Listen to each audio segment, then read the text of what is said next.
ગુજરાત સરકારની ઉર્જા ક્ષેત્રે સિદ્ધિ.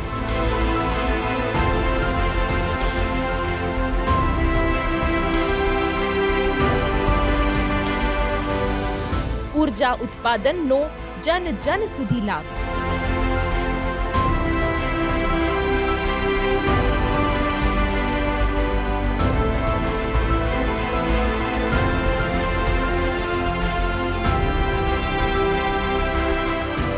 ઉત્પાદન 8,700 મેગાવોટથી વધીને 40,000 મેગાવોટ થયું.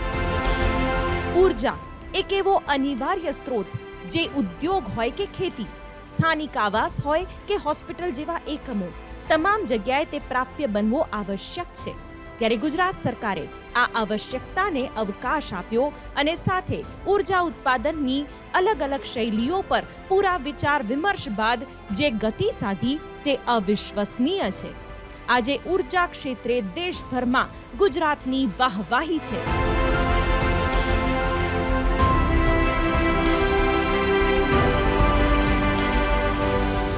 અને ઉપલબ્ધિ પણ કેવી કે આઝાદીના અમૃત મહોત્સવના ભાગરૂપે ભારતની આઝાદીના 75 વર્ષની ઉજવણી કરવા માટે ઉર્જા મંત્રાલય અને પેટ્રોકેમિકલ્સ મંત્રાલયના સહયોગથી ગુજરાતના ગાંધીનગર જિલ્લાના કલોલ શહેરમાં વીજળી મહોત્સવનું આયોજન કર્યું.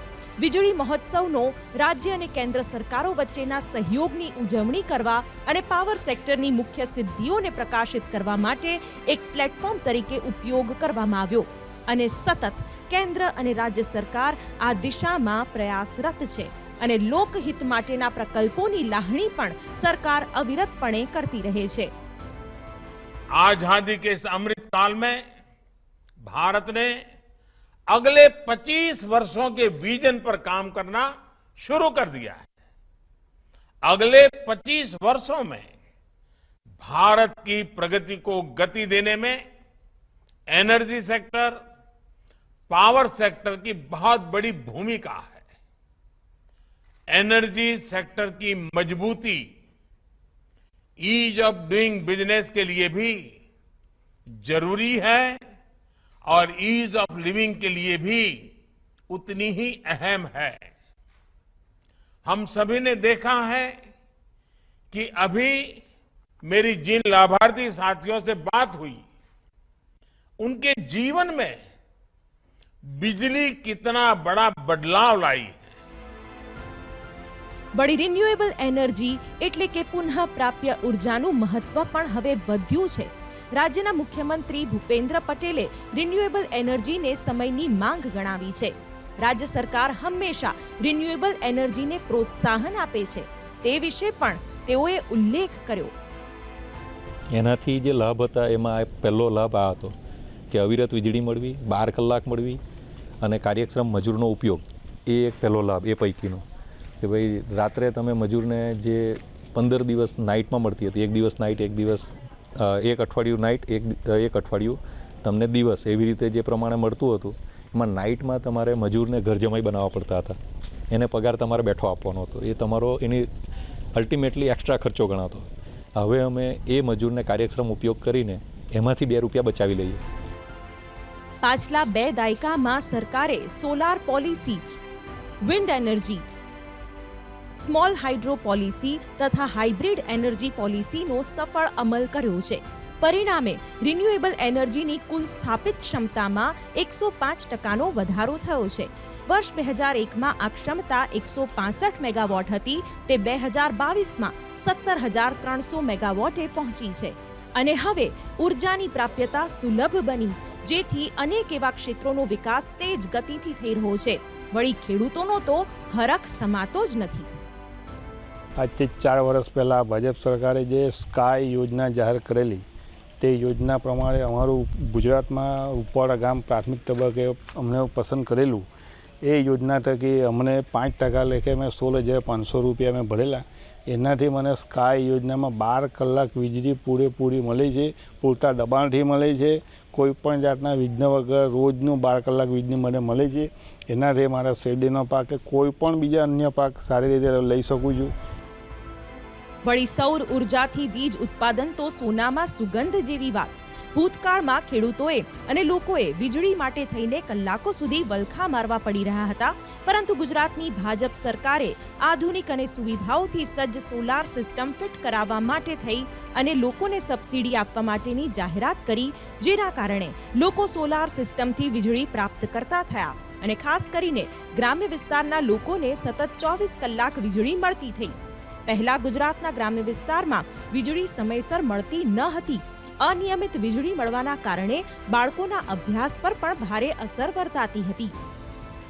પહેલાંના સમયમાં વીજળી માટે ખૂબ લોકો અને ખેડૂતો હેરાન થતા, અરજી કરતા, ઘણા દિવસો સુધી રાહ જોવી પડતી અને વીજળી દૂર હોય તો એમના ખૂબ મોટા કોટેશન, ખૂબ મોટા પૈસા એમને ભરવા પડતા હતા. જ્યારે સરકારે સબસિડી સાથે આ સોલાર પેનલની યોજના જાહેર કરી, એનાથી ખેડૂત વર્ગને અને મજૂર વર્ગને ખૂબ મોટો ફાયદો થયો છે અને એમનાથી એક એમ કહેવાય કે ઘણું પરિવર્તન આવ્યું છે કે એક સસ્તી વીજળી મળી છે અને ખેડૂતોને અને મજૂરોને એમના સમયે વીજળી પૂરતા સમયે જોઈએ ત્યારે મળી રહે છે. એમને માની લો કે પહેલી તો એના વારામાં ઊભું પડે, રાત્રે પણ વારો હોય, આમાં એમને જોઈએ ત્યારે દિવસના વીજળી મળી રહે છે. રાત્રે પણ એ વીજળીનો સ્ટોક થઈ અને જે સીમ વિસ્તારમાં જે મજૂર પરિવારો અને ખેડૂત પરિવારો રહે છે એમના બાળકોને પણ એમનો ખૂબ આ જે સોલાર પેનલ યોજના છે એમનો ખૂબ લાભ મળી રહે અને એમના કારણે એમનો અભ્યાસ પણ છે એ સુધરે છે.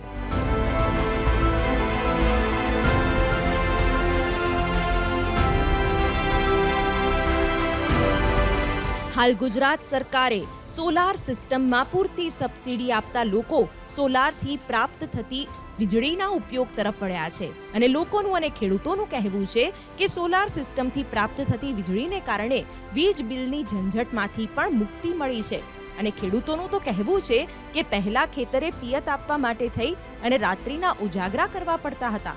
હાલ સોલાર સિસ્ટમ આવી જવાના કારણે ખેડૂતોને રાત્રિ ઉજાગરામાંથી પણ મુક્તિ મળી છે. વીજળી પેનલ એટલે આપણે પેનલથી વીજળી જે આપે છે તેની અંદર બહુ ખેડૂતોને ફાયદો થયો છે. આગળના વર્ષોની અંદર રાત્રિના અમારે વાડી આવવું પડતું અને વાડીની અંદર લાઇટના હંમેશા ધાંધિયા રહેતા હતા. સોલાર પેનલ આવવાથી અમારે રાત્રિ આવવું નથી પડતું, દિવસનું આવવું પડે છે. ભાજપ સરકાર જ્યાંથી આવી ત્યારે સોલાર પેનલના ફાયદાથી અમે સોલાર પેનલ નાખેલું અને સબસિડી આપેલી. આના કારણે અમારા ખેતીની અંદર સમૃદ્ધિ મળી, ટાઈમસર પિયત થાય છે. ભૂતકાળમાં કોઈ પણ સરકારે આ બાબતે વિચારણા નથી કરી, પરંતુ ભાજપ સરકારે લોકોને ખેડૂતોના હિતના ધ્યાનમાં લઈને સોલાર સિસ્ટમમાં સબસિડી આપી અને લોકહિતનું કામ કર્યું છે અને લોકો પણ આ યોજનાને બિરદાવી રહ્યા છે.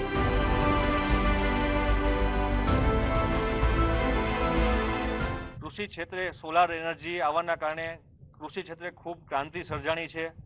જ્યારે નરેન્દ્રભાઈ મોદી 2012ની અંદર મુખ્યમંત્રી હતા ગુજરાતના, ત્યારે નર્મદા કેનાલ ઉપર સોલાર પેનલ લગાવીને દુનિયાને એક નવો માર્ગ બતાવ્યો હતો અને નવું સંશોધન આપ્યું હતું અને ત્યારથી નરેન્દ્રભાઈ મોદીનો ખૂબ મોટું સપનું રહ્યું છે કે કૃષિ ક્ષેત્રે ભારત અને ગુજરાત મોટી આગવી હરોળમાં સ્થાન પામે અને ત્યારથી અત્યાર સુધીમાં નરેન્દ્રભાઈ મોદીએ ખૂબ મહેનત કરી છે. એના કારણે વિશ્વની અંદર ભારત અત્યારે કૃષિ ક્ષેત્રે મોટામાં મોટું નામ ધરાવે છે અને આગવી હરોળમાં સ્થાન પ્રાપ્ત થયું છે.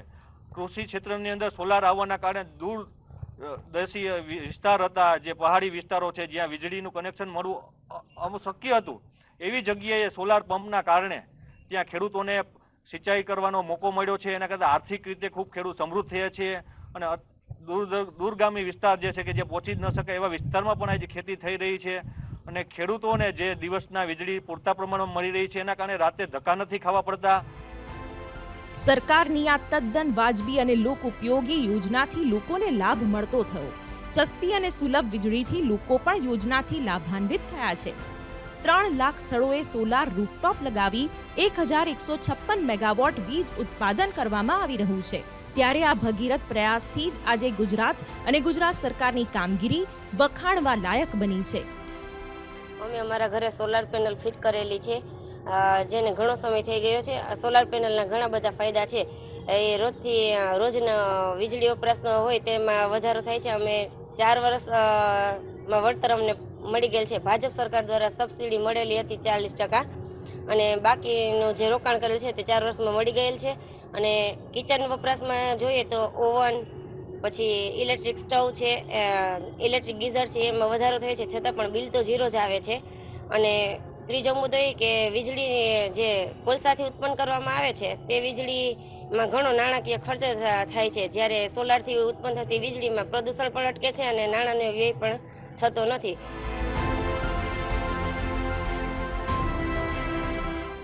હવે જુઓ કચ્છનો આ સોલાર એનર્જી પાર્ક. વડાપ્રધાન નરેન્દ્ર મોદી કે જે દેશના એક સ્વપ્ન દ્રષ્ટા છે, તેમનો આ મહત્વકાંક્ષી પ્રોજેક્ટ, જેમાં સૌર ઉર્જાનો સર્વોત્તમ ઉપયોગ કરી ઉર્જા ઉત્પાદિત કરવાનું લક્ષ્ય છે.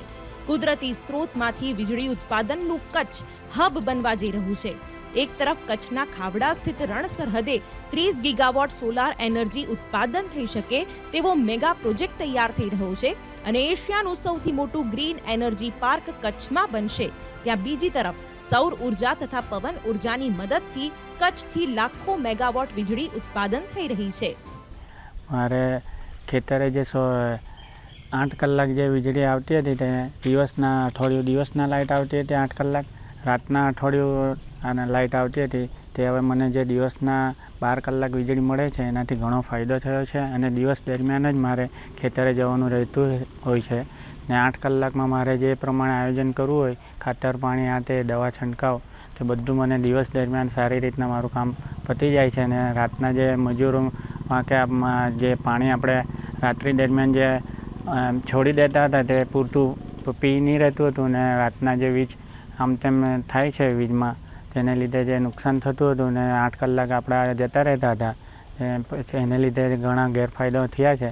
ને હવે જે દિવસના 12 કલાક મળે છે તેનાથી મને ઘણા ફાયદા થાય છે. હવે જુઓ કચ્છનો આ સોલાર એનર્જી પાર્ક. વડાપ્રધાન નરેન્દ્ર મોદી કે જે દેશના એક સ્વપ્ન દ્રષ્ટા છે, તેમનો આ મહત્વકાંક્ષી પ્રોજેક્ટ, જેમાં સૌર ઉર્જાનો સર્વોત્તમ ઉપયોગ કરી ઉર્જા ઉત્પાદિત કરવાનું લક્ષ્ય છે. કુદરતી સ્ત્રોતમાંથી વીજળી ઉત્પાદનનું કચ્છ હબ બનવા જઈ રહ્યું છે. એક તરફ કચ્છના ખાવડા સ્થિત રણ સરહદે 30 ગીગાવોટ સોલાર એનર્જી ઉત્પાદન થઈ શકે તેવો મેગા પ્રોજેક્ટ તૈયાર થઈ રહ્યો છે અને એશિયાનું સૌથી મોટું ગ્રીન એનર્જી પાર્ક કચ્છમાં બનશે. ત્યાં બીજી તરફ સૌર ઉર્જા તથા પવન ઉર્જાની મદદથી કચ્છથી લાખો મેગાવોટ વીજળી ઉત્પાદન થઈ રહી છે. વિશ્વની અંદર જો આજે સૌથી મોટો એક પડકાર હોય તો એ જળવાયુ પરિવર્તનનો છે. આજે વિશ્વ જેને એક મોટામાં મોટી ગંભીર કટોકટીનો સામનો કરી રહ્યું છે એ આ વાયુ પરિવર્તનનું છે. એ વાયુ પરિવર્તનને કેવી રીતના માનવજાતના વિકાસમાં આપણે યુઝ કરી શકીએ એ માટે માનનીય મોદી સાહેબ જ્યારે અહીંયા મુખ્યમંત્રી હતા ત્યારથી જ રાજ્ય સરકારના પ્રયત્નો ચાલુ છે. અને રિન્યુએબલ એનર્જી એટલે કે સૂર્યપ્રકાશ દ્વારા કેવી રીતના આપણે એનર્જી મેળવી શકીએ અને એનર્જીનો કઈ રીતના વીજળીમાં રૂપાંતર કરી અને કઈ રીતના આપણે માનવજાતના વિકાસમાં આનો ઉપયોગ કરી શકીએ એ માટેના પ્રયત્નો રાજ્ય સરકારે છેલ્લા 15-20 વર્ષથી ચાલુ કર્યા છે. અને એના ભાગરૂપે આજે આપણે જોઈ રહ્યા છીએ કે જે પહેલાં 8700 મેગાવોટ રિન્યુએબલ એનર્જીનું ઉત્પાદન થતું હતું એની જગ્યાએ આજે 40,000 મેગાવોટ એનર્જીના ઉત્પાદન ઉપર આપણે પહોંચ્યા છીએ. 3 લાખ ઘરોની અંદર આપણે રૂફટોપ સોલાર પેનલો લગાડીને એ ઘરોને વીજળી ફ્રી ઘરોમાં રૂપાંતરિત કરી શક્યા છીએ. કચ્છના માંડવી, નખત્રાણા, લખપત અને ભુજ તાલુકામાં અનેક વિન્ડ કંપનીઓએ વીજળી ઉત્પાદન માટેનો પ્રોજેક્ટ શરૂ કર્યો છે, જેમાંથી હાલ વીજ ઉત્પાદન થઈ રહ્યું છે અને પાવર ગ્રીડ કોર્પોરેશન તેના માટે કામ કરી રહ્યું છે. કચ્છમાં અનેક વિન્ડ એનર્જી ક્ષેત્રે કાર્યરત કંપનીઓનું કામ હાલ ચાલી રહ્યું છે અને અંદાજિત 2000 જેટલી પવનચક્કીઓ કચ્છમાં સ્થાપિત કરાઈ છે. રિન્યુએબલ એનર્જીનું ઉત્પાદન 99 મેગાવોટથી વધીને 16,500 મેગાવોટ થયું છે, જેમાં કચ્છમાં શરૂ થનાર એશિયાના સૌથી મોટા ગ્રીન એનર્જી પાર્ક શરૂ થયા બાદ 30 ગીગાવોટ વીજળી ઉત્પાદન થશે અને કચ્છ ગુજરાતનું ઉર્જા હબ બનશે. છે ને અદ્ભુત! કચ્છની ધરા પર સૂર્યની ઉર્જાનું મહત્તમ પ્રમાણ અને તેનો આવો ઉપયોગ ખરેખર સરાહનીય છે.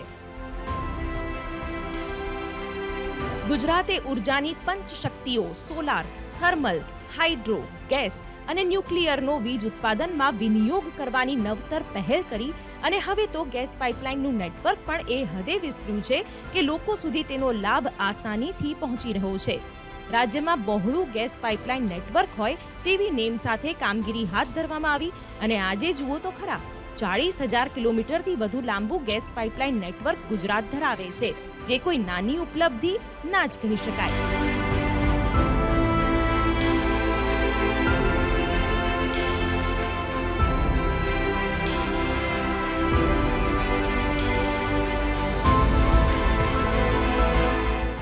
દરેક નાગરિક સુખી, સંપન્ન અને સરળ જીવન જીવે તે દિશામાં સરકાર ભગીરથ કાર્ય કરી રહી છે, જે અંતર્ગત વિવિધ લોક લાભકારી યોજનાઓ પણ સમયાંતરે અમલમાં મૂકવામાં આવી છે. આ યોજનાઓ પૈકી વીજ ક્ષેત્રની અનેકવિધ યોજનાઓ છે, જે ઘરથી લઈને વેપાર ધંધા, ઉદ્યોગો અને ખેતી માટે સરકાર દ્વારા બહાર પાડવામાં આવી છે, જે દરેક રીતે તેના લાભાર્થીઓને લાભદાયી નીવડી રહી છે. ત્યારે ખરેખર ઉર્જા ક્ષેત્રના વિકાસ અને વ્યાપથી આજે ગુજરાતનું વર્તમાન અને ભવિષ્ય ઝળહળતું બન્યું છે તે વાતમાં બે મત નથી. Bureau report, TV9.